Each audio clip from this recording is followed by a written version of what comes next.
Transits of Neptune and Neptune in the houses of the solar return or lunar return, from Ciro Discepolo's book The Planetary Symbols.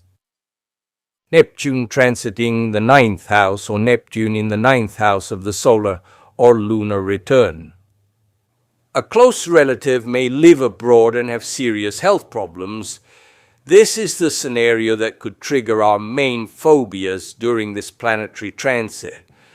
Other times, the person who is ill is not even a relative, but simply an important cultural figure, a friend, a former boyfriend or girlfriend. Other times, the transit indicates that our anxiety stems from the fact that we must periodically and frequently accompany a relative abroad who's undergoing surgery or special treatment such as for cancer. And it's precisely in this direction that I suggest unwinding this transit. Make sure you, among other family members, accompany a relative who needs it to another region, far from your city for therapy or tests. Similia similibus curantur, the Latin said, and we do exactly that.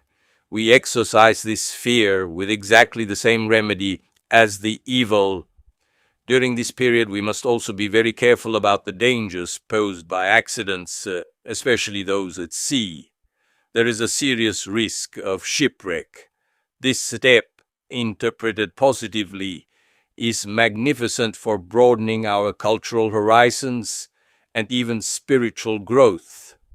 Transiting Neptune in the 10th house or Neptune in the 10th house of a solar or lunar return. Often this transit, but what follows also applies to the period intercepted by this position in a solar or lunar return, refers to our mother or grandmother or mother-in-law going through a period of severe depression, discouragement, phobias, and fears of all kinds. We must be very close to her and not forget what she has done for us throughout her life. We must show her how much we love her and help her in the field, not just with words. To do this, we might even commit to paying for a psychologist for supportive psychotherapy or a neurologist for pharmacological support. In any case, we must be there for her and help her.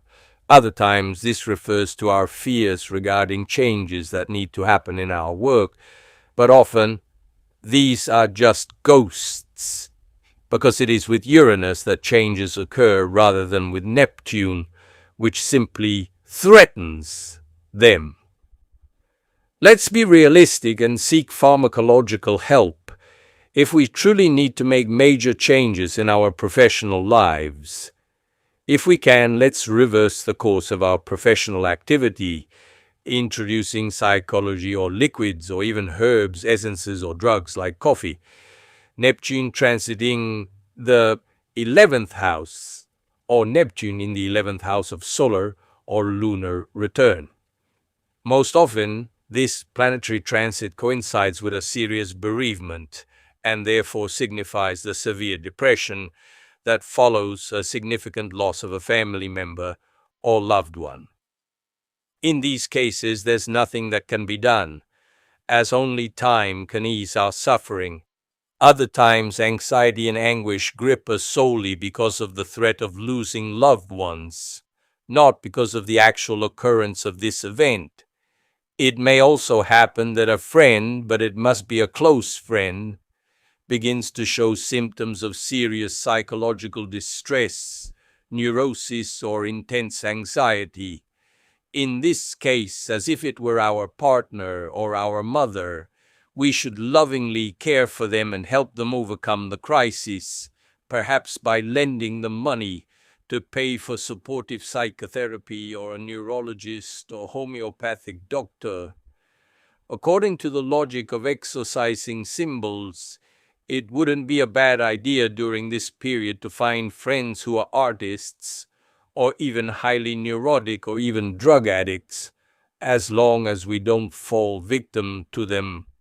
Neptune transiting the 12th house, or Neptune in the 12th house of solar or lunar return. This is certainly one of the most challenging planetary transits possible, in which entirely imaginary ghosts can overlap with nightmares, with real implications and equally real consequences. We can have all-encompassing fears, but above all, those related to associating with bad astrologers, or magicians or priests. Let's stay away from all forms of drugs, large doses of coffee, alcohol, and smoking.